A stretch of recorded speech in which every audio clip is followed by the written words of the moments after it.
Welcome to Gear Shift, a podcast dedicated to all aspects of vehicle ownership with your hosts, Christof and Kacper.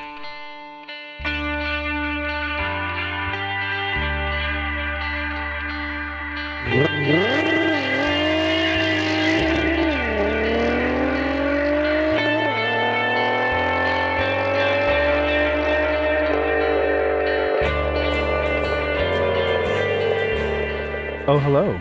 Hello, everybody. Greetings. We didn't see you sitting there. Welcome to Gear Shift. Welcome back, everybody. This is episode 5 of Gear Shift. It is going to be our Forced Induction episode. I'm Christof. And I actually am still Kacper. So That's hello. true. And we're joined once again by the magical being that is Kevin. Hello again. The Human DSG. Did we really? I don't think we touched up on that quite as much. We mentioned it, but did we really get into an elaborate No, because I said I wanted to do the video.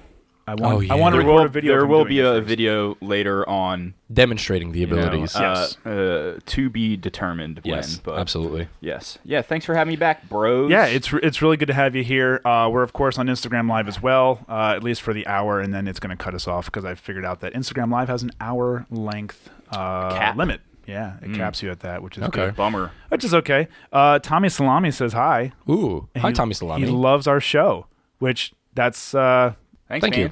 Do you also love salami, Tommy Salami? It has to be a symmetrical salami, I would imagine. I would think it's the... He has an only thing. STI. Yeah. Just- A built motor STI, Well, actually. if you cut the motor in half, the power is actually exactly the same because it's symmetrical all-wheel drive. Sure. That's the way it is. So anyway, welcome back to the show. Episode 5. We are drinking a nice Victory Brewing Company Java Cask. It is beautiful. What exactly is this Java Cask? Because I've not yet taken a Where's the sip. bottle? It's over there. It's a coffee bourbon. Oh no, it's a coffee So it's their stout. It's their Java, but you neglected to tell me that it was bourbon barrel aged. And They have another one that's not bourbon barrel. Okay. That's regular barrel. Okay. But What- it is a coffee stout that's aged in bourbon barrel. It's 14.6%. yeah. Plenty of percentage. But Some it's nice smooth. Smoothness. It's very smooth. smooth. Actually, I haven't had it yet, so... It's neither have I. well, here.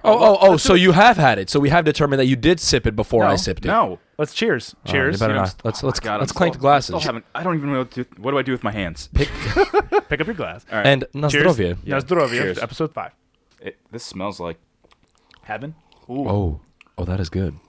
that's got breakfast written all over. Oh it. my God, yes. Wow. But it's so smooth, you don't think you're drinking what it is until you're done. It's very good. It's very good. So we're drinking that. You guys have some coffee as well, which is nice. This show, of course, brought to you by the Bearded Detailer, Center Valley's premier automotive detailer. Also, the only OptiCoat installer and Laminex installer in Center Valley, Coopersburg, Quakertown. And you can also go on the swag store, beardeddetailer.com. Swag store, if you use promo code GEARSHIFT, you'll get 10% off your order. And there's OEM maintenance parts, some upgrade parts. There's Laminex films you can buy there. There's also some Optimum products you can buy to keep your vehicle clean. And if you have any questions, you can get a hold of the Bearded Detailer at 570-205-0255. Visit him at thebeardeddetailer.com. He's on Facebook, Instagram, Twitter, and all the other likes. So we're going to move right along here. Woo! Now, I know... for those of you listening... you're going to notice a slight bump in audio quality. We are not on a poverty mixer anymore. Oh, yeah. Kevin patented that last week that we had a poverty mixer. So Christoph felt very, very upset. Offended that my 13-year-old mixer was not doing the trick. So From Radio Shack. It was time for it to leave last minute. And this is smaller, so we can actually now... You're moving up in the world. We can now actually effectively talk about a live Wookiees in the Wood recording because I don't have to schlop around a huge old mixer. Yeah, so for anybody that doesn't know, we mentioned it before, but Wookiees in the Woods is a R32 Golf R32 and Golf R gathering, so to speak. Yep. Down in the excuse you, Kevin. It's the beer. Down in on the border of North Carolina and Tennessee, near Fontana Dam. Fantastic road, Tail of the Dragon for anybody that's heard of it. So we were discussing last week, and more than likely we'll probably now actually go into this. We'll probably do a live episode down there. I in April. looked at airports so far. I didn't find anything that's There's like. I think Christof mentioned there was one about an hour and a half So away. there's one in it's. Why don't you just fly and rent a Mark 7 Golf R while Why don't I you're just down fly there? And rent a car. Actually, I looked. Or it's a Toyota in Echo. Knoxville. Knoxville is the close one. It's like an hour and a half away. Which, and for anyone who's never been down there, there's no quick and easy way to get to this area. Although you should walk up to the Hertz counter and go, "Hello, sir. I would like to rent your finest 4-cylinder. Budget card, please. I'm going to the Tail of the Dragon today." I really don't care. Or somebody can give me just like a lot of Xanax so I can just like sleep all the way down. Well, I mean, I have a completely stock car, so it'll be nice and quiet for you. It is Dude, fairly comfortable. I hate being cooped up in the car. I know. I really do. You But we said your make cap's like stops. 3 hours, right? Yeah, so to Ocean City's about my cap. Yeah, we About do. 4 We hours. do 3 stops along the way. Yeah, so Jeremy hit me up. I guess he heard us talking about it on the last one. Oh, for Wookiees. And he's like, "Are you gonna go down?" And I'm like, we've always toyed with the idea Yeah. of me going down, but I'm like, because when we worked together, we talked about it. I really don't want to be in a car. Yeah, we make several stops along the way. Pretty much it's when the R32s run out of gas, which is every 50 miles. Probably do pretty good. Probably do 300 miles. We to a tank, I we would usually say. stop around 250. Yeah, 250. I have a lot of. You may see me at Wookiees. I haven't. I Oh can God, I would love it. confirm or yet deny. We have room in our cabin. If not, we'd make room. I bring an air mattress and sleep on the floor. I don't give a shit. Eric sleeps. I know Eric likes. He actually likes the couch down there. Couch. Yeah, the couch is pretty Couch, comfortable. There's a floor. couple couches actually, Couch, and we have a floor, fireplace. outside. Fireplace Don't too. matter. We got the same Car. same cabin as last time. We'll see. Fantastic. We'll talk about it. Well, I think everyone would join me in saying that they would love to hear all 3 of us down at Wookiees. Down there. Yeah. I'm not sure what I would. I'd be a jackass. I'm going to tell you that right now if I'm going down. How is that? Is that frowned upon? There's plenty of jackassery, I think. Yeah. Is that a word? That's a word now. Jackassery. Plus, we have walkie-talkies, and everybody's on the same channel, so you can really just... Ooh, Yeah. I'd go down just for that. Yeah. It's nothing but So let's get right into it. Actually, I know Casper and I talked yesterday about a new segment that we're going to do anytime we have either no guest or a guest that's a return guest, like as we do it this week, and it's going to be a little rant section. The intent is something. It can be automotive related, can not be automotive related. Doesn't matter. Just a quick little segment of things that just piss us off. Can I say like the Family Guy thing? What really Grinds my... So I thought about it, but I'm like, Can we say that? We have to come up with our own name for this segment. I don't know what We it will would figure be. out a name for it later. So right now, just You know what really burns my clutch? ooh, There you go. See? There you go. The conception has began. Boom. So I guess I'll go first since I already have a topic planned. And for those of you in the Northeast, we got some snow this week, which was nice. It was our first substantial snow. I want to say probably the first and of last. winter. Yeah, it pisses me off. I love winter. I love snow. I love winter. So we got about Winter clearly loved your GLI, too, so... Ooh, that was a low blow. a very low blow. I apologize. No, I don't. Why am I apologizing? This is rent time. I'll come back to you later. Anyway, so we got some. I think we got about 7 inches of snow here, which was nice.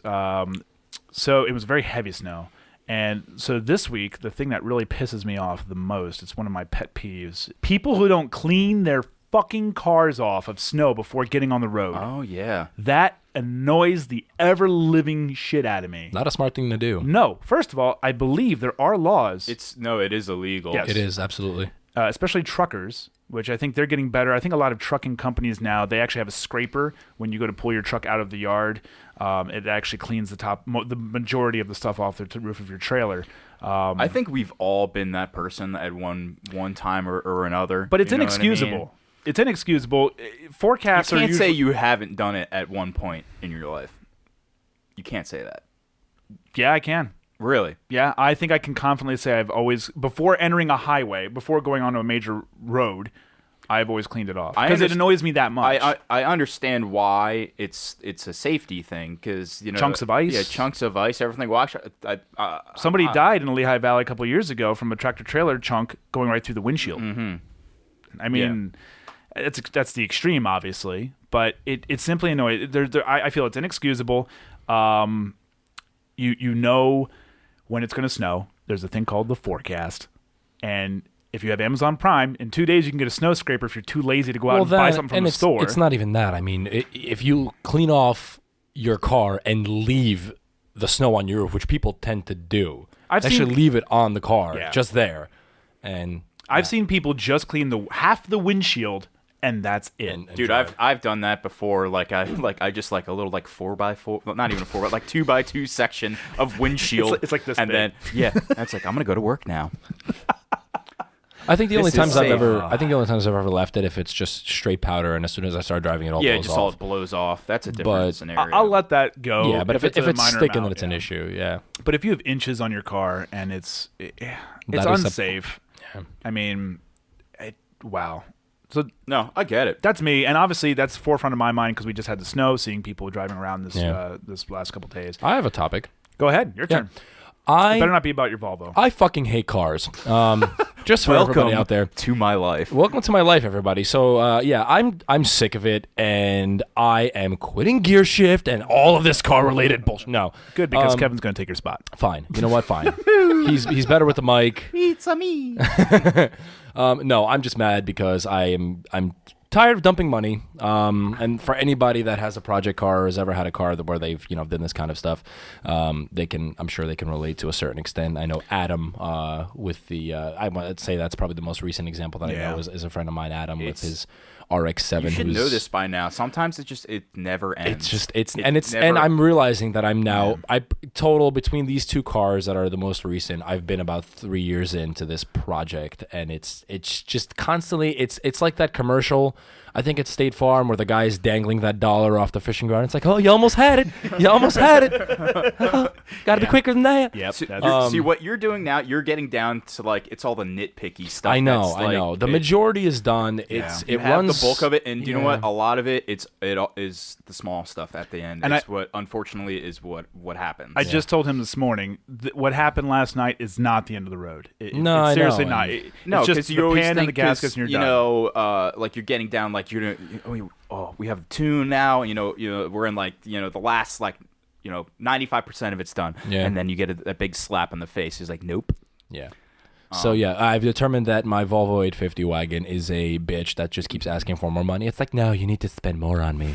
Come on, toss a little more money my way, Daddy. I really want those shoes. Yeah, it's very annoying. And let me just put it this way: that bitch is not getting those Rari wheels anytime soon. I'm holding that to the side. Until you start running right, those shoes are staying in the garage. Truth. Yeah. So that's my rant. I'm just tired of dumping money. I know I'm close to the end, but it's getting to that point where I have fluctuations and massive hesitations about whether I want to keep this. No, I understand. It gets super tiring, dude. Imagine doing a heater core. And so me and Christof did the heater core when I had on my R32. It took 2 days. 2 days of two dudes all day. Well, you started it, and then I showed up to I told him I need some help pulling the dash out and stuff like that. Yeah, it's just but even after the second something day, that's so little, just to have heat in your car. I had heat, but it was leaking a little bit, so you can just smell coolant in the car. For something so small, taking 2 days to do, it's just a total pain in the ass. I know how it is. My cat feeder. they have an automated cat feeder that goes off at exactly 12. Look at Bubbles running down the stairs. He's like, oh, it's dinner time. Yeah. But no, and the thing is that even after that 2 days with your heater core, the car wouldn't start. Oh, yeah. Because of the cruise control switch, the brake switch. I guess they have two brake switches for one's cruise control. It's 2 clutch switches on it. And it took, I guess when I pulled the steering column down out of the way, it bent the bracket for that. So I had just a no start, no codes, anything. So I'm like, shit. I'm like, so we're just manually going through every switch and everything like that. And eventually we did figure it out. Yeah, and it's frustrating because you just spend 2 days putting all that back together. Yeah, well, I mean, it's frustrating for me because I'm blaming the cam seal on Christof because Christof decided to take the car for a ride. He said, I'm going to floor it and go into boost. So he started racing a Pontiac. Did you boost it? Oh, he boosted it real good. I boosted. I don't think I went over 5 or 20 PSI. No. I'm just joking. I think the highest I saw was maybe 10. Maybe, no, and you know what? It's been a was- persistent issue, and sooner or later it was going to go. And I said to Kacper this morning, I'm like, you know what? When I first came home and noticed the leaks and everything, I felt instantly responsible, instantly bad about it. It was definitely all your fault. But at the same time, it would have happened. It would have happened sooner or later, and I'm glad it happened while it was near your house and near the garage because you could just take it apart and whatever. Exactly. It would have been way worse if I was driving on 378 and all of a sudden I just blew a seal and there goes everything. So, so I then felt super awesome for doing it. But Kevin, do you have anything that is burning your clutch? Burning that clutch. Oh, crud. Figuratively? I know we kind of sprung this on you. I didn't tell you about this ahead of time. You didn't prepare a topic. No, I nothing really right now. I can't. You put me on the spot, man. Kevin's a peaceful individual. He is, man. Peace and love. Yeah, take it how it is. You can mention 4 feet if you'd like. If there's 4 anything. feet. Can we? Let's dig into that. Yeah. Oh God. So I don't see him anymore because I moved to Bethlehem recently. So on my what would have been my normal drive to work every morning, Which was mine as well, because when I was working at the shop, we both took the same way. From Allentown to Bethlehem, I would see this gentleman on a bicycle almost every morning. Okay, you're riding a bike in the middle of the road on Broad Street. Of the lane. The middle of the lane. For anybody that's not familiar. I don't have a problem if you're a bicyclist and you're going on the road. That's fine. You have the right to do that. There's a shoulder, and you need to be courteous to drivers on the road. This dude does not. Now, it goes both ways. Cars should be courteous to bicyclists. Bicyclists should be courteous because at the end of the day, it's still a motorway. Okay. It is a motorway. And when I see a legitimate bicyclist, right? The dudes that wear the spandex and the stereotypical road bikers, yeah. They're off to the right. They're not I still give them room and everything. They're maybe 3 or 4 feet away from the cars on the side of the road. Right. And that's fine. And I'll go around them, whatever. But this dude, right, is in the center of the road. The center. And so when I need to pass him, there's no courtesy to this guy. He's just continuing on his way, and I have to I have to go over the double yellow, right? Now wait, what is on his bike? No, let me finish. Okay, let me finish. Okay. I have to go. So you're putting me in danger, right? Going in the other lane because and not you're by being a little, jackass. by a lot. Yeah, no, you have to go over the double yellow. Sometimes really go over the double just to get around him, right? So he has this giant sign on the back of his bike. It says 4 feet, and then there's law, and then there's an arrow, and then it says state law. Yep. I had a cop come in. I don't know if I told you this. To the shop, I had a bicycle cop come in the summertime, either last summer or the summer before to work. And I guess he knows Dave from he has some Volkswagen or whatever. Right. And I'm like, have you seen that guy? He's like, stop right there. I already know what you're talking about. He's like, I know you want to run him over, just don't. And that's all I got out of him. Oh, actually, God. And I tried researching that law. I didn't find anything. But I'm sure there's something that 4 feet. I'll piggyback onto this because I've also encountered this man going to work. And is it a state law? Is it a city law? I don't know. I gave it 10 minutes worth of a Google search. I didn't find anything. Well, this man clearly devoted a lifetime to this law, and I actually rolled my window down the one time. Did you use 4-letter words? Because I have. There were some 3, some 4. It was rated E for explicit. He has no problem giving the finger either. Oh, he lashed out back at me. Yeah. I'm like, and at this point, I'm literally pull over. No, it's a cardigan. But thanks for asking. But like you said, with crossing the yellow line, it wasn't like my left tires just went over by a foot. No, it's 3 or 4 feet. My right tires were almost over the yellow line to go around him, and he doesn't care. He just thinks the state law is you have to yield to a bike. Well, I'm sorry. Yes, I do. If you're on the shoulder or close to it, I guarantee he's had run-ins with Bethlehem police already. He has to have already. Is he an older gentleman? Yes. Oh well, then he just doesn't fucking care. He's probably 60. Yeah, he doesn't care. but the healthiest 60-year-old biker that you see him, he's miserable. I mean, he has this miserable face on when he's bicycling. Like, you fucking kids. 8 o'clock in the morning. Always breaking the law. Wow. Yeah. So anyway, that's what burns our clutch. I like that. That's yeah. a good, See. Yeah. Innovation. Way to go, yeah. Casper. You contributed. I mean, you know, when your car's not running, you have time to think. I mean, oh boy. Anyway, so yeah, this is the Forced Induction episode. So we're going to talk about Forced Induction. We're not going to dive balls deep into it, but we're definitely going to talk about the basics of how a turbo and a supercharger work. Some variations of it. Spoiler: it's a little more complicated than what Jeremy Clarkson states as. Actually, you know what? The witchcraft thing? Yeah, the witchcraft. I thing. think it's exhaust pretty goes easy, in actually. witchcraft. I don't think it's that hard. No, there are the definitely concept. There are ways to complicate it, but I don't think it's that hard of a is.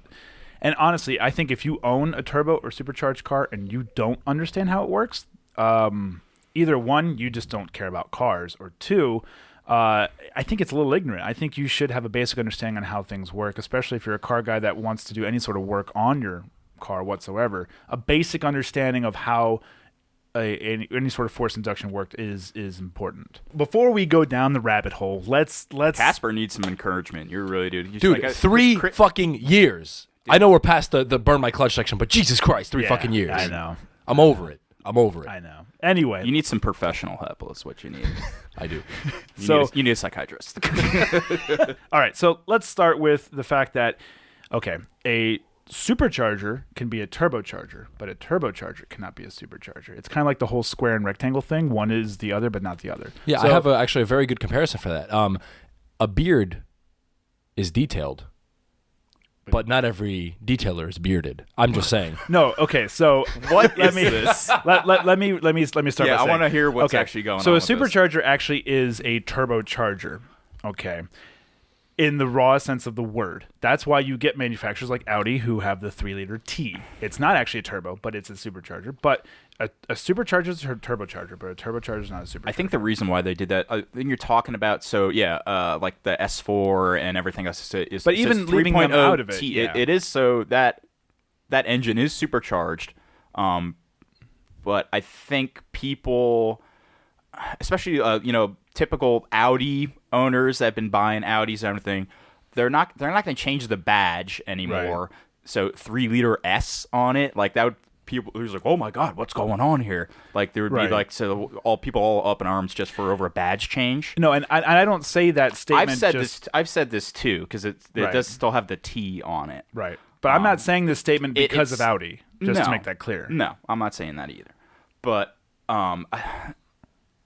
it's the same idea. Right. It's like you're still pushing air into it. Yes, I think the badging it's stupid. The badging is stupid. Yes. Yeah. You can get all worked up. He's like, oh, it's got a supercharger in it, not a turbo. But which people do. Yeah, they will. Yeah.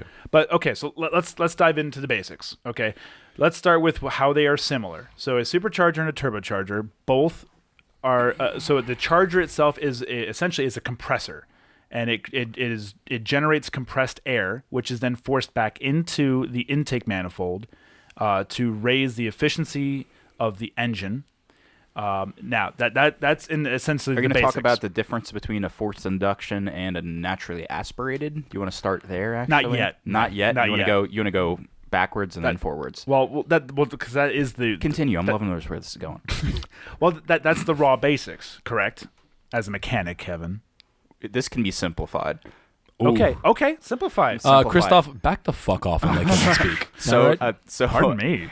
An engine is really nothing more than an air pump, if you think about it. So there's air going in and air going out. Right. So and with an engine without a turbo or a supercharger, right, it's just working under its own power. You know what I mean? You can only suck as much air as the pistons bringing down. You know what I mean? So with an application with a turbo or a supercharger, instead of having it sucking the air in by its own force, it's forcing it in. Right. So with more air that you can put in, you could also put in more fuel, and then I was just going to say, and the thing to remember, every engine needs 3 basic things to operate. Air and fuel are definitely important. Some sort of igniting source, because Compression. diesels are different. Needs compression. There's some Well, no, because it does need compression, but gas engines are igniting the mixture with spark. Actually, be 4 things. What's the fourth thing? Oh, combustion and ignition. Can I just say I really like this beer? Just continue. Dude, is it not hitting you right now? It is hitting me ever so slightly, I'm slightly upset that I'm drinking before noon every time this podcast is loving it. being recorded.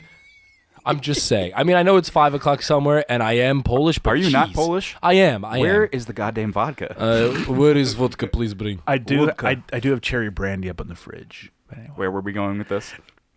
No idea. 4 but things. Keep going here. Okay, so that is the basic how a charger works. It is forcing more air into an engine that could normally be drawn in naturally. So that's what you have. Yes. You have your naturally aspirated engine, which are non-turbo, non-supercharger cars, and then you have your induction cars, which have Forcing air. in. Hence the term forced induction. See. So generally, forcing it in is frowned upon. However, in this case,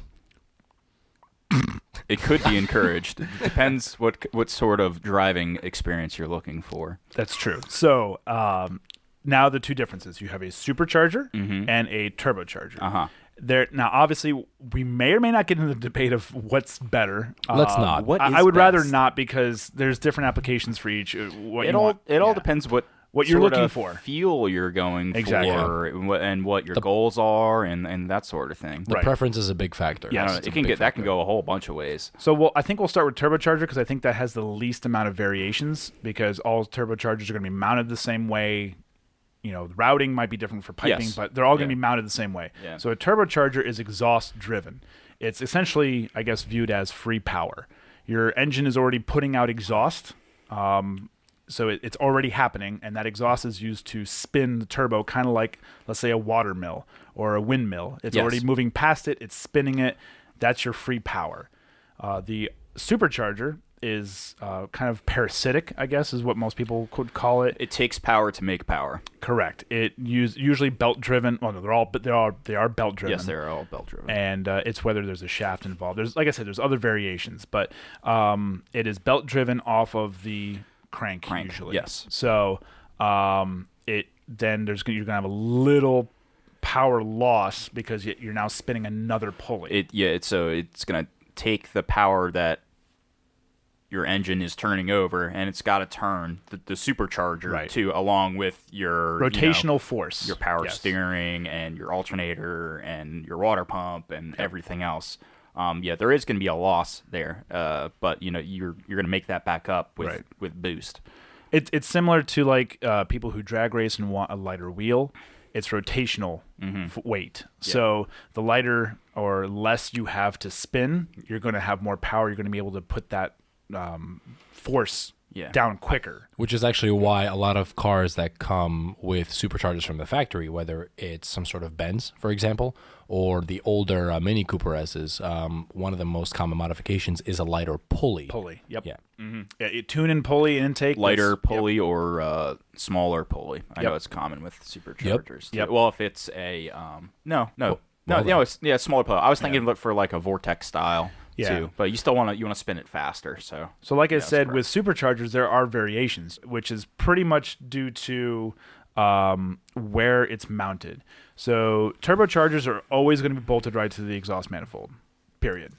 However long that exhaust manifold is, actually not. You could do a remote setup. but it's hooked to the exhaust. Yes, it's always going to be hooked to the exhaust. Period. Right. And Where it is, Yeah. you could debate that. and it kind of comes down to the motor. Superchargers have a little bit more variation as far as how it's mounted, and that comes down to the type of engine. So you have like traditional V-style motors. It might be more economic to set it right on top. Yeah, you could say a root style. So where it takes place of the intake manifold, basically. Right. And then you have things like for example, the R32, because it's essentially an inline setup, which is they're usually mounted down low near the crank, and you can then it's really close to the crank, which is actually nice because you don't have to have any sort of shafts or whatnot. Then there's another where you mount it, and it all comes down to where in the engine bay you can put it. Wherever you can put it. Yeah. Wherever you can make space for it. So I know, like, when I worked at the shop with you, we had that Eclipse that came in. That had the shaft. That was goofy. It was really goofy. That's the first time I ever saw that. So it was like it was a Vortex-style Supercharger. Yep. But it was on the opposite end of the engine.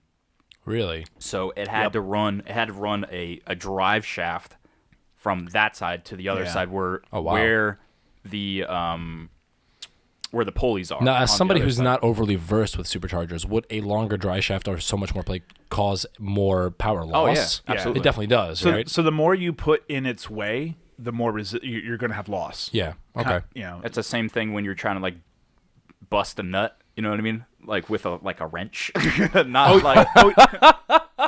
Oh, you mean a I lug was like, nut? where is he going with this? When you're trying to break loose.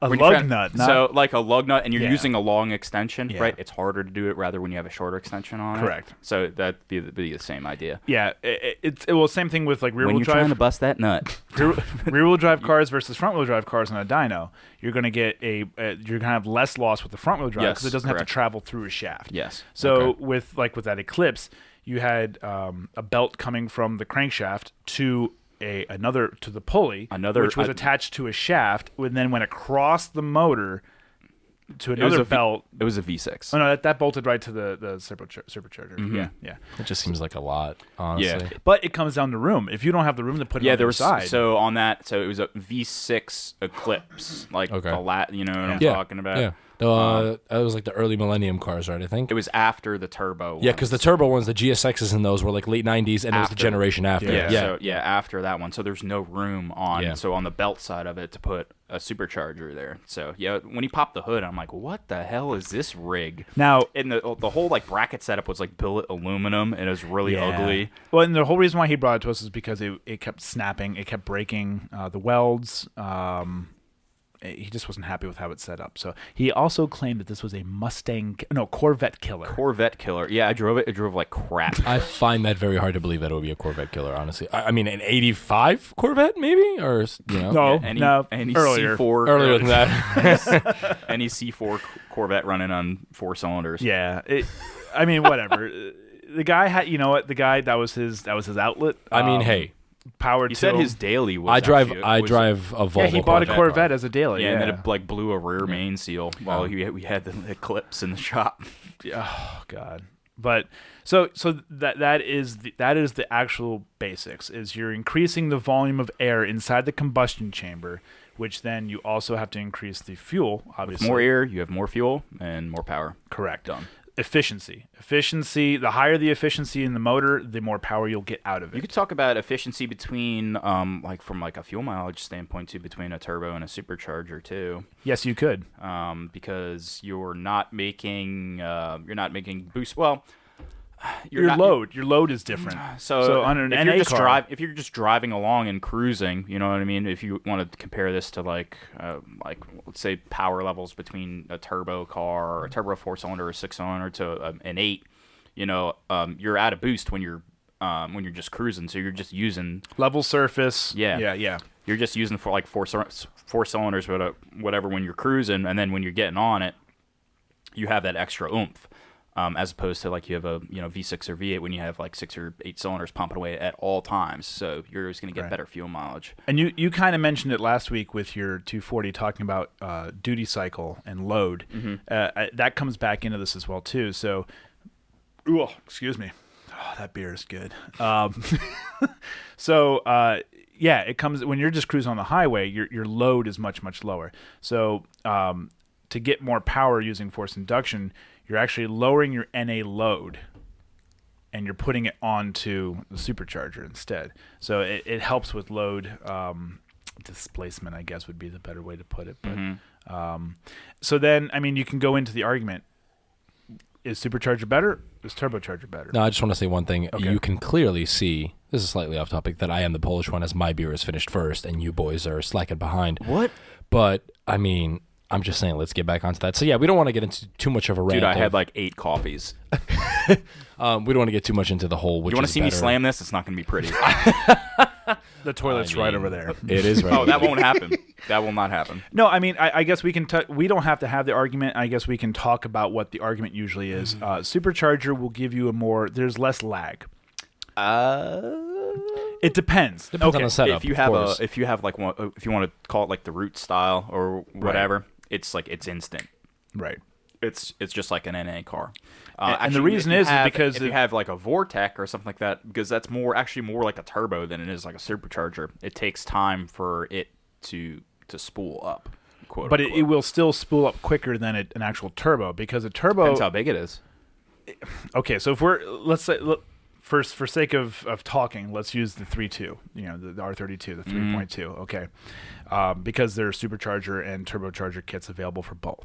So with a turbocharger, when you mash the gas, the engine has to speed up to create more exhaust gas to then speed up the turbo. So there will be a delay there. Let's say that the sizes are exactly the same. That also depends on size too. Let's say the size let's say they both have a 60 millimeter turbo and supercharger. Let's just say that. Let's level the playing field here. Okay. Everything is exactly the same. All right. Except so cold sides are both the same. Let's just say that. Okay. Okay.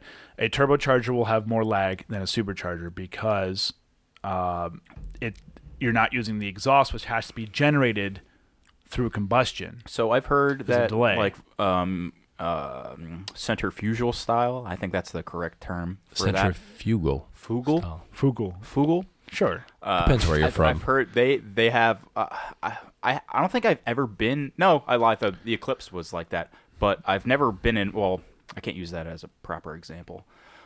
A correctly running supercharged car as such. I haven't been in one, so I've yet to really experience it. Right. I've heard that there's still somewhat of lag. I'm sure there is. Yeah. I don't know comparison-wise between that and, like, I'm sure it's nowhere as bad as, like, the Nissan or anything like that. No. But I think there still is lag with, like, that sort of setup. Right. Not as much, but I think there still is lag. Well, and especially now, like, you have people like Vito over at Exit 9 who really helped develop the cog setup for the superchargers. That helps a ton because now you also don't have to worry about belt slip. So with the turbo, you don't have to worry about belt slip. Exactly. See, it's so much back and forth. And there's the argument. However, if dollar for dollar, Vortex supercharger setup's cheaper. I think it depends on the car. It depends on the car. I think. Let's say Mark IV R32. Mark IV. I hate this. We're too much into Volkswagen. Constant Volkswagen. Too much. Nonsense. Well, honestly, I'll allow it. I'll say it because it's the only thing I'm familiar with. Well, then let me introduce you the concept of superchargers that are available for BMW cars, for example. I mean, I think simplicity is a lot of that too. Yeah. Because you don't have to even though turbo BMWs like make buku power. Yeah. But I think people are just like, oh, I want to boost it. But if you put a turbo on it, it's like this whole other can of worms. So it's like, okay, the exhaust manifold's got to come off. Like we have to do all this other stuff with like exhaust side, route all the piping so it fits. And that's a benefit blah, blah, to superchargers. As you don't have to opposed change to the doing a exhaust supercharger, stuff. especially on a car that fits it well, like exactly. the R32 does. Yep. You can just plop a Vortec in there, right, and then run minimal amount of piping, and then boom, you're done. Yeah, I mean, and same thing with now for peak power, you're going to end up having to replace the exhaust. But because the exhaust will limit your power to a certain point, but you don't have to change it. In order for it to run right, you don't have to change it. Whereas turbo, you will have to change it. And that actually plays into the whole concept of going back into what car your application is going on. I mean, having a front-wheel drive biased all-wheel drive car such as the R32 or any car with Haldex, whether it's Volvo or whatever else it is, versus having a proper, what most people call a proper position motor for a rear-wheel drive car, your difficulty of installation and how the actual setup is created and made for that car is going to be very different as well. And that actually could play into the cost, because when we were discussing, the kit that was going to be going into the Mark Vs, the one that was being created by Exit 9, by Exit 9, the cost of a supercharger kit for that car, which will eventually be, is it in production yet or not yet? I don't think so. I'm sure it's on the way. Really? It's very close. Well, it's very close to being on the way. way. Working on that for a long time. It's done. It's done. Yeah. I mean, we saw the Do you know what? The car. Dave finished. Dave has the car back. I'm gonna poke fun at this. I don't think it's gonna make more than he already ran the numbers, so go ahead. 450. Nope, it's way under that. But now, Okay, so I think is it between 4 and 450? No, it's below that. Oh God. So I think it came out around 375. Something I think like around that. Now, Vito was saying that the exhaust was limiting a lot because he still had these stock manifolds. I know he has a Scorpion catback, yeah. I don't. Correct. I think he might actually. I think Dave has a Scorpion downpipe. See, my argument at that point. So, like, you spent all this money, which I'm sure that kit is not super cheap. No, especially and since it's very it was, well how much done. is the kit? It was the kit's not available for sale yet. It was still $8 grand. Would it be under We have 10? no I idea. think $10,000. I think Vito said it was going to be priced around $7 to $8 grand. But so then you're talking. So we're talking this for the kit, right? And then he's saying it was like, oh, the exhaust is limited. You still now. need exhaust. All right, so. Yeah. So you already have, 10 like, grand. everybody else that has R32 obviously already has catback already. All right, so it's like you need to get downpipes now. Except for or Mark IV headers. people, they don't have catbacks. What? Res delete and flapper all day. That's For fine. Mark IV. But for Mark V, I get what you're saying. So then you need, he's like, for optimal, for peak power, Yeah. it's like, now you need headers. Yep. Okay, so that's like, how much is like headers for that car? Like, that's lot. not cheap. That's not cheap. And installation is not cheap. Yeah, and installation, Yep. right? But you could have just turboed it in the first place and did it right. Yep. And did it right. Well, And we see, know Kevin's standpoint. there's And the make argument. and make way more power. Well, But that's the thing. See, And like now, Louis just said on Instagram too. I'm saying this from a VR6 standpoint. Yeah. And Louis just said on Instagram too, not cheaper to supercharge, in my opinion, but you'll get more power out of a turbo. Duh. And that's the thing. That's- If you go dollar for dollar, the turbo will produce more power every time. And but it still comes down to what you want. I mean, at the end of the day, Exactly. because like Yeah. going back to that whole The BMW ease of topic, installation, I think, is a lot of it Yeah. too. and that's what it is. I mean? Yeah, I mean, Yeah. going back to the BMW topic that we were talking about, discussing now, mind you, we're talking about a Mark V R32 platform or Mark IV, whatever. Yeah. It's a slightly newer car, so Is that, I feel is like a that lot kit of times with a head spacer too, or is that That kit, stock compression? yeah, Dave's car had Okay. head spacer, yes. Okay. Yeah. And cams.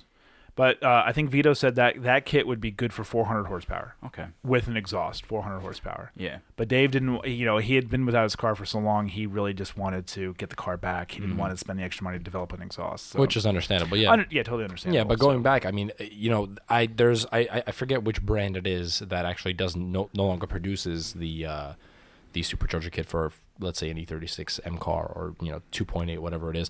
But even that is significantly cheaper than what we are looking at as far as the developmental car and potential price tag for something like a VR6.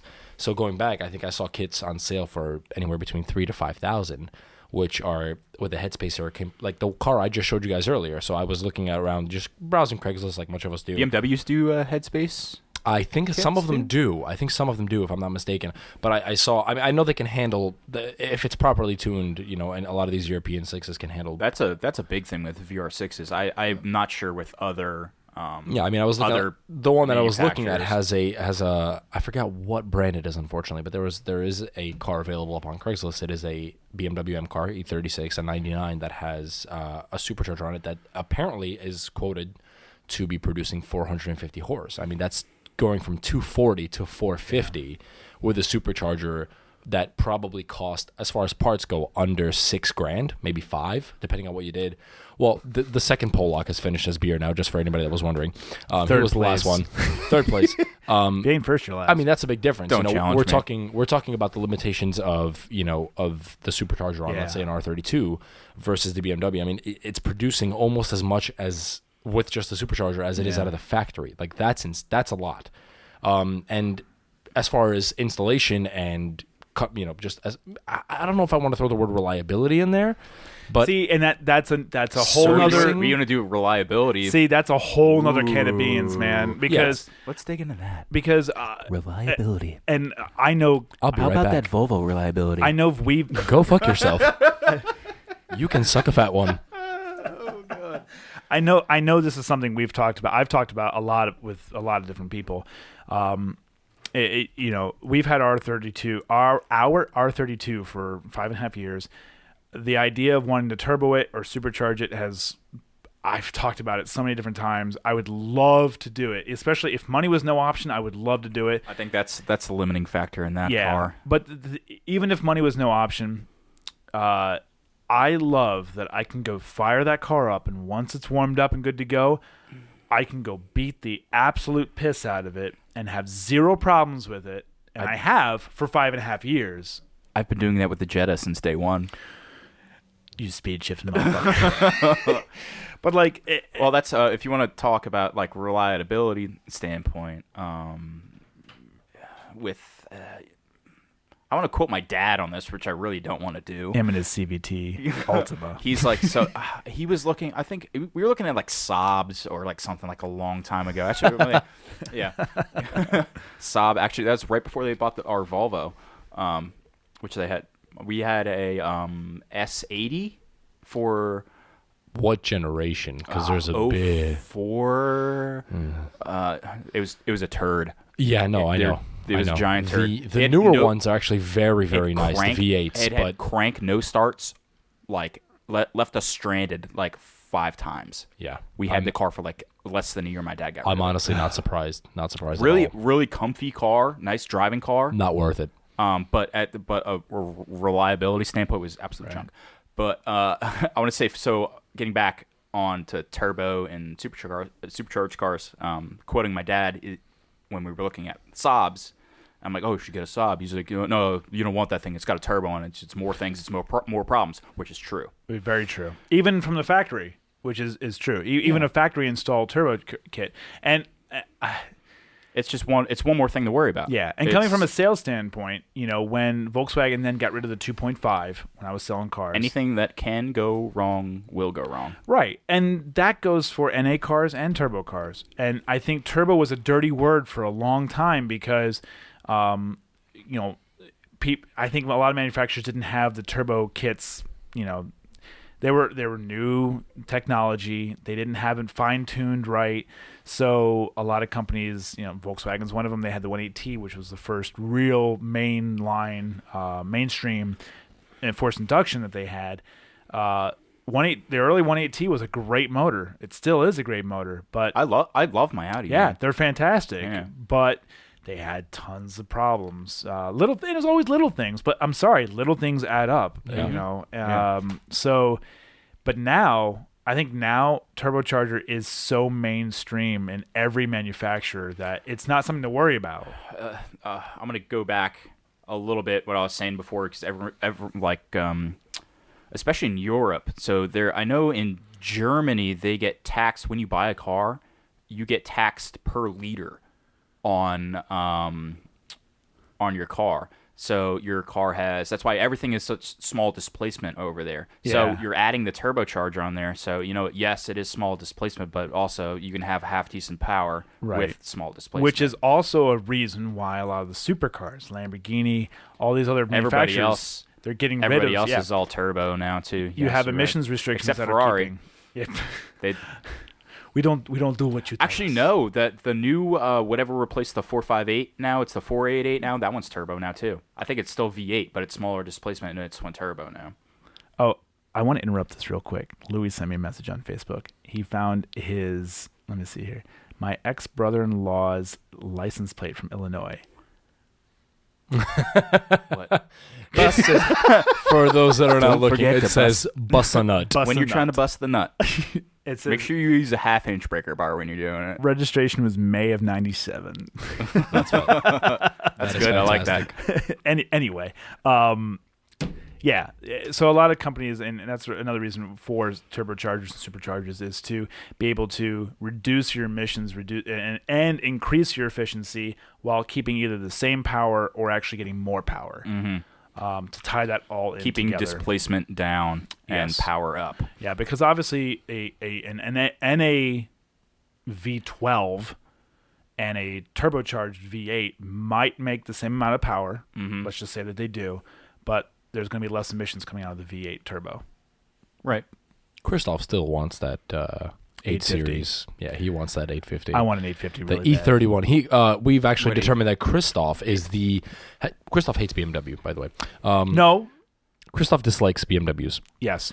There is one BMW that Christof would own in a heartbeat, and that is the E31 BMW 850. Show me a picture of it. I think is it It's the a two-door. Yeah, Yeah. I know. I know what it is. They came in a Yeah. V12, and the 850 was the V12. The 840 was the V8. Correct. I want the V12. I think so. There's a couple for sale. Down my parents' house down the street. A guy had a red one, They look good. They look good in it red. sat in the driveway I never saw it out and about, but it always sat in the driveway. I've only seen it's a one really in unique person. car. He's like, what the hell is that? I'm like, oh, it's BMW. I'm like, they're really, really rare. And going back to that, I think we talked about in episode 3 with Alex, we talked about that car.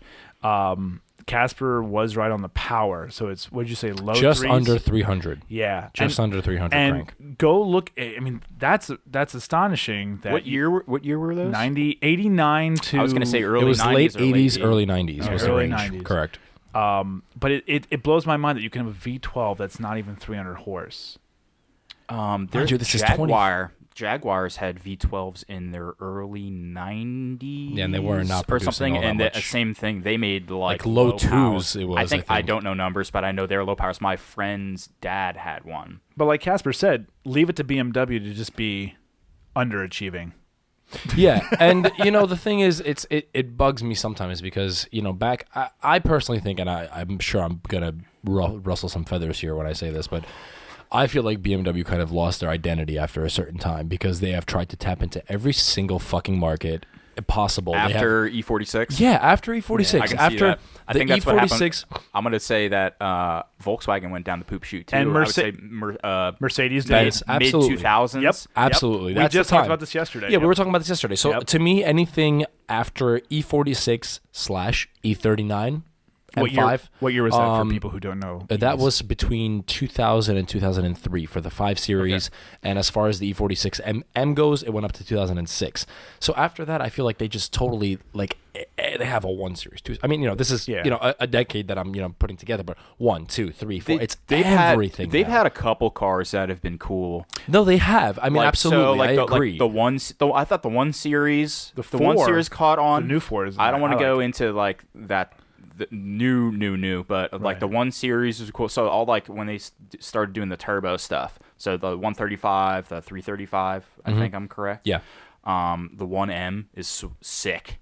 But after that, I get what you're saying. It just doesn't. It just feels like they have an answer to everything, which is not really what they always were. You know what I mean? It's like if you drove a BMW back, and this goes for Benz and everything, and this is at the same time, it's pretty awesome that you can.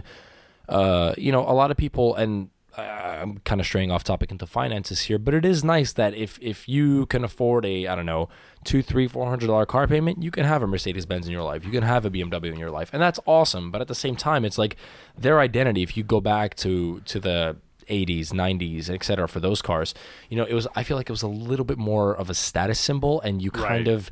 Not that you were above, but you had that uniqueness to you. You had, I just picked up a new M3 in 1995, and it's like, holy shit, this guy is an M3. Like, that's awesome, Right. It was considered like a step above. Nowadays, I mean, you go out and you get yourself a 300-something horsepower turbo 6 BMW, and you're not really it's not like, I'm not trying to be negative about finances and things like that, but I just feel like they kind of lost their flair, prestige, I guess. The zest, the BMW zest. Absolutely. But you know what though? I really think that them. I always go back to Mercedes on this because I think Mercedes was the prime example of them. When you bought a Mercedes, you were buying the best European car you could buy. Absolutely. And when they reached that early to mid 2000s point, they just didn't have that, and I'm actually kind of happy it happened. One, Mercedes, I'm on the fence with. I do like certain models, while some of them I don't like. But I think it allowed other manufacturers like Audi to then take off, because earlier on in Audi's history, you didn't go, oh well. Audi's been really filling the void lately. They have, and the thing, yes, and I attribute that to starting with. I think they were always like the ugly redheaded stepchild. Yeah. Everybody look at like an Audi Mercedes 5000 and BMW, and then everyone's like Audi's like, eh. It was just an all-wheel drive Volkswagen is what you could buy, and then that was their only thing. It's like everything's all-wheel drive. Everything's all-wheel drive. Yeah. They've really had nothing else to offer. And it also helped Lexus push forward a little bit too. Yeah. And it was right around that same time, mid 2000s is when you see other manufacturers like Audi, Lexus. Really start to push forward in the luxury game. I mean, look Hyundai and Kia are fantastic examples. Look where the last decade, in 2005 would say that Hyundai and Kia are going to be like top sellers nowadays? Yeah. And I'm not saying they're like at the very peak, but they're up Right. there. I mean, people are buying Hyundais, people are buying Kias because they offer similar qualities for a significantly lower price. Right. And I really, going back to, I really attribute it to early to mid 2000s Mercedes and I guess BMW as well, kind of lacking on their quality as much. They had a different objective in mind, and that allowed other manufacturers to step forward. I have a Kind of question. level for the Christof. playing field. Question over question. here. When do you think Volkswagen really went down? What was your like? Oh, When did it hit? Mark III. Mark III. Well, I'm done with that. No, Dude, honestly, yeah. I hope J-Rock's listening right now. So, I want to say like the first time I was in like a GLI, like Yeah. 04, dude, that was like when you get in it, you're like, oh my god, The Mark IV GLI, was the cream of the crop. 04 and a half. Yeah, Yeah. dude, it does not get any better than Because- that. Honestly, that and I don't want to toot my own horn, but like R32. Yeah. But like, even like 04 and a half, like Yep. GLI. When I got in, I'm like, dude, this is really nice. Yep. And then between that and then working at the dealer and like, so when I was there, I caught the tail end of Mark V, and I saw Mark 6 like right off the truck. I was still, Mark V was like, it's okay. It just it didn't have that feel anymore. Well, you know what it is? I think a lot of people, even today, still compare everything to Mark IV. Everything. R32, Golf R, but the Mark IV. They always go back to Mark IV. Same thing with GLI, GTI. They always go back, but Mark IV. Yeah. And the Grand Tour on their show, they said it best, I think. It's almost as if car designers don't enjoy their jobs anymore. They used to enjoy their jobs. Like look at the cars that came out of the 70s and the 80s. I saw this episode. Yeah, they were fantastic design cars. No, it wasn't the 70s and 80s. It was like they did like the 50s and the 60s. Well, even the 70s and 80s had some fantastic so cars we're talking too. like 50s and 60s, like old Chevys. Yeah. Like 57 Chevys. Everything was like really bold and like tails. And so like many little wing- designs that were just so really, good. like incredible. And then you fast forward to like I want to say like the 80s and everything's a box. Yep. And then I think we're kind of repeating that. Yeah. And that, I think that there are that some mindset again. really good manufacturers now that are putting out some awesome looking cars. Like, for example, episode 2, the Kia Stinger. Yes. The Kia Stinger is I think it looks great. I haven't seen a photo of it.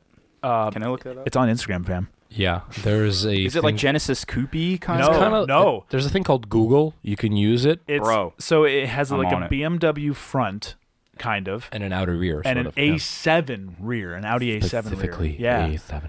It's a good looking car. It Absolutely. really is. No, I agree, definitely. And you look at Kia. Kia is a bottom of the barrel manufacturer in the realm in the marketing realm. It is Okay. an inexpensive appliance, and that's a whole nother. Okay, it kind of looks like a. I want to say like it looks like an FRS front. I want to say a little bit ish. Really? The grill's too big. that's why I Turn say that- kind of BMW-ish. Turn that phone here for a second. What I'm picture seeing you so looking at? I'm seeing a mix between the concept and the actual. Okay. I don't see a real photo. Look at the of one it. that I posted on our Instagram page. Is it? It's the red well, one? It's this one, right? No, No, that's red. I'm pretty sure that's red. that is red. That's a 4-door. Yeah, I'm still longing to go and drive a Yes, if 3.8 any- Hyundai. we're gonna Well, put this back out here yeah, again. the Stinger. Yeah, I mean, if anyone has a Kia connection that can get us a test drive review We will get you drunk. with a Kia Stinger, I am willing to do almost anything to get a test drive Legally. Yeah, legally. because if not, then we're going to be those douchebags that show up to a Kia dealership pretending we're interested in a Kia Stinger, go in there, record our video, He's and like, then yeah, leave. this is really great. I'm gonna leave now. I'm not interested. My family won't fit in the car anyway. And Chad Niebel on Instagram says he agrees with Kevin on the FRS front See, of the Stinger. see. So, Shout out to Chad for that. Chad is Living that crazy 240 life. he's your Eskimo brother when it comes to Yeah, me and Chad 240s. have to swap cars sometime in the springtime, hopefully. Yes. Well then, Anyway, all right. Well, God, I want this to last forever, but How long has this been going? An hour? an hour and 6. No, we didn't do our what did you do to your car this week? We didn't do that. What did you do? It's time for our segment. What did you do this week? So, Kevin, you want to go first? Hit the reverb. I did nothing. Awesome. Maybe this could be a time for me to say what I did at work. Yeah. What'd you do? Anything exciting you did at work? God, what didn't I do? I have 2 transmissions out at work. I did a clutch job on a Vanagon, a clutch job on a Toyota Tacoma. Ooh. The Alfa Romeo is running. Ooh. Nice. Yes. There still has a couple tweaks that we need to fix yet. There's like one Alfa Romeo in the entire. It's got a really high idle. I think it's got an intake leak somewhere. I think. What else? The Alfa Romeo is my crowning achievement. So I fired it up. That is the worst. Anybody that works on cars, really, and you do a big long engine build or anything like this, the moment you put the key in and you start it up, it's like the most antagonizing thing. You're like, yes. You're like, oh no, what's gonna happen? I'm like, because that happened to me once before. I was working on my Audi, and I bent a bunch of valves because I didn't time it right. This is before like I knew a lot, and I hit the key, and all I heard was, and that's the worst thing ever. Well, and actually, I had that moment yesterday when I was working on Casper's 240. Or not 240. 240. Sorry, 850 turbo. 850. Good Shit. God. Get on the level, dude. So I'm looking at Chad, looking at you, Chad, you, and I'm thinking 240. That's all I got on my mind. Sorry, man. That's what I got on my mind. Anyway, so I was working on, I did your PCV yesterday, or you started helping me, and then I finished it after you went to work. And after having all that apart, not knowing Volvos, that moment of getting in and going, The first start, yep, man. I'm like, You're what's going to go wrong? it's not my engine. Fuck it. At that point, I have that moment of hesitation, and I'm just like, what's going to happen? You end up looking it's over the the worst. It happens every single time. You look I don't over know the what engine bay like 100 times going, everything's connected. You've put all this work in, Yep. and then you go into like the smallest, easiest thing you can do, and then that can ruin it. Oh, you didn't plug in the crank position sensor.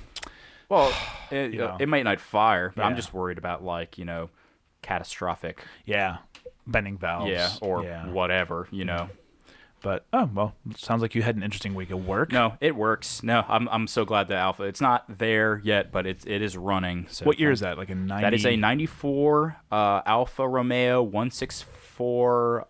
It's like the special edition. I forget the name of it. So it's got a 24 valve V6 in it. I was talking with the owner. He said it's really rare. There's only like 80 of them that get imported to the country for that. This is black, right? Yeah, it's black. That's why I tried to get him to come get your car's. It needs work. Yeah, you sent me a picture. It was pretty bad. It was really is that bad. Front wheel, rear wheel, all wheel? It's Those are front. It's front wheel. It's basically a Ford Taurus. I like it. It's a front wheel drive V6. It's a Ford Taurus. But Italian interior, which is nice. Yeah. It's an interesting car. I've only seen 2 of them. I've only seen that one. Yeah.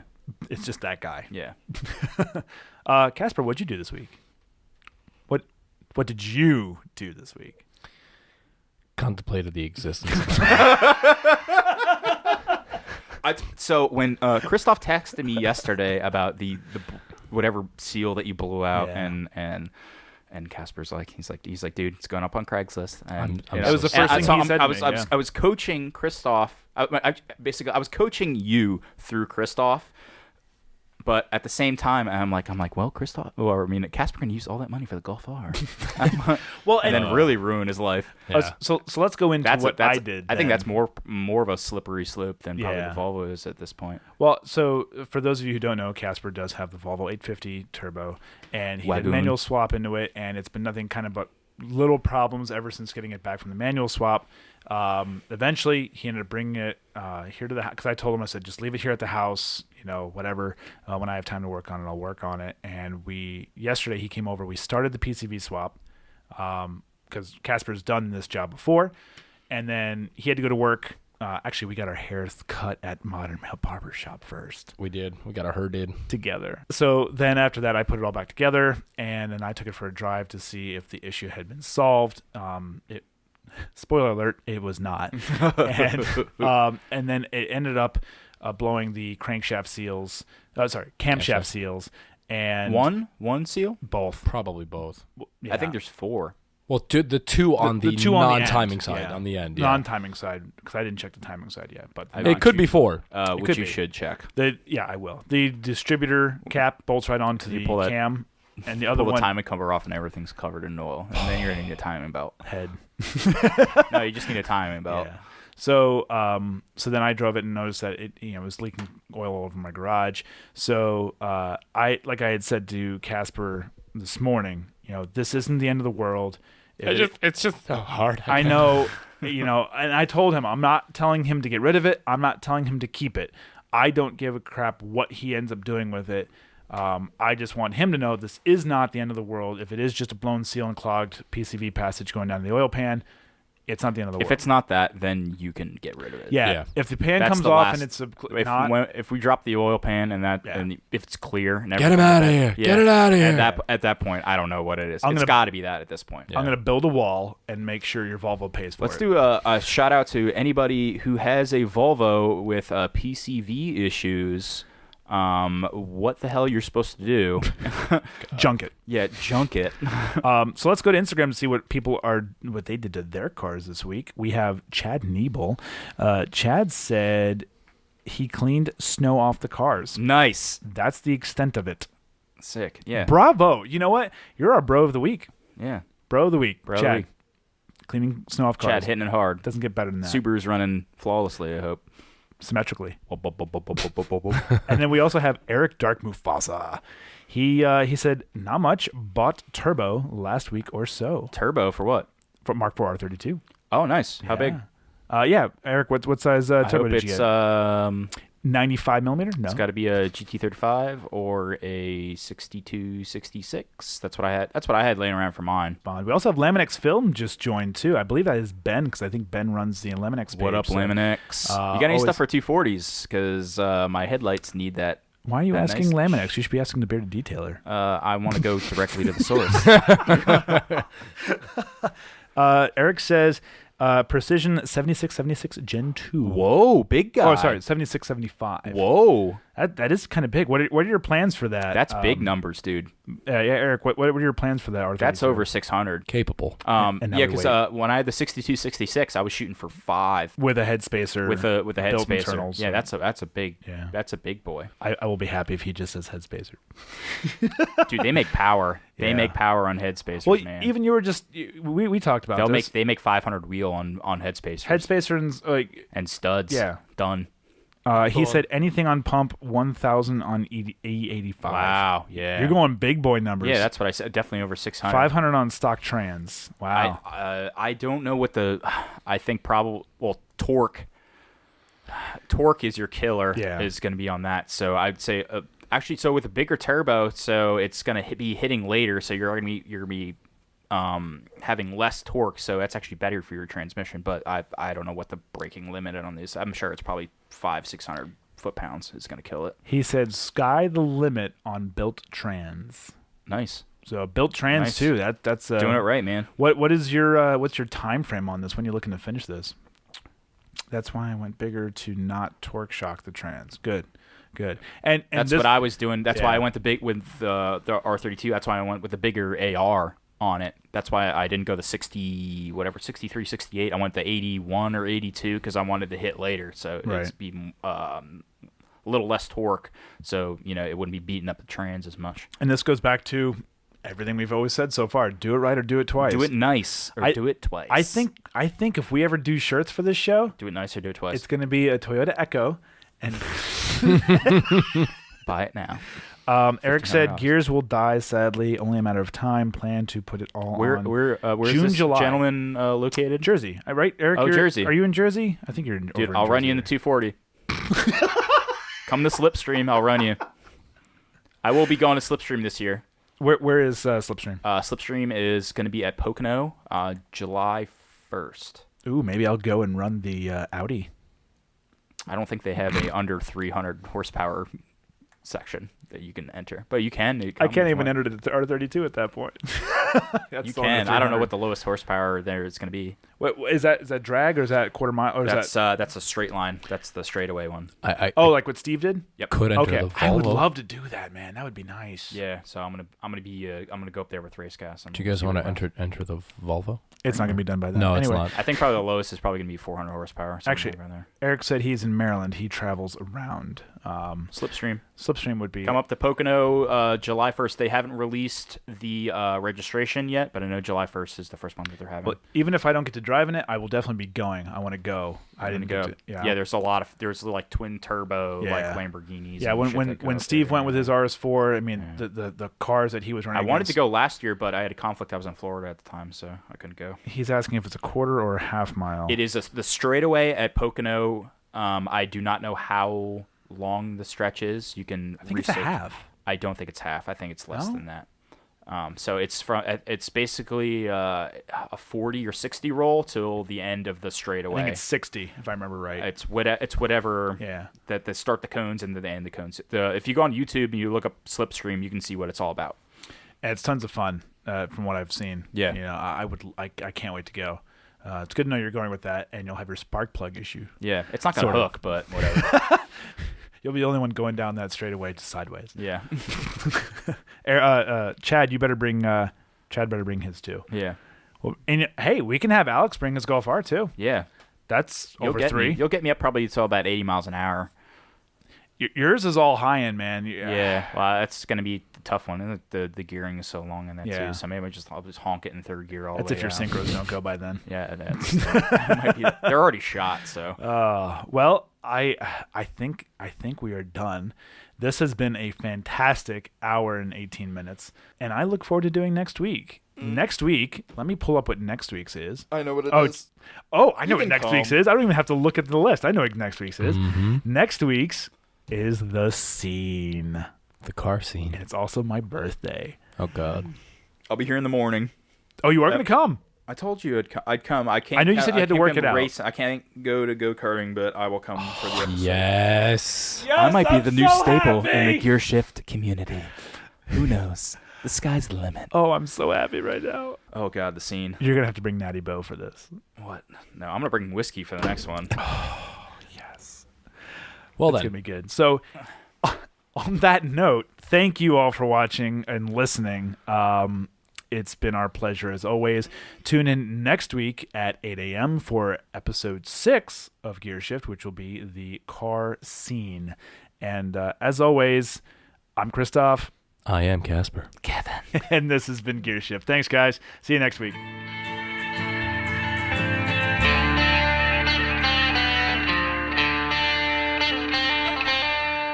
Gear Shift Podcast is a production of Gear Shift. If you have any questions, please email us at gearshiftpodcast@gmail.com or visit us on Facebook.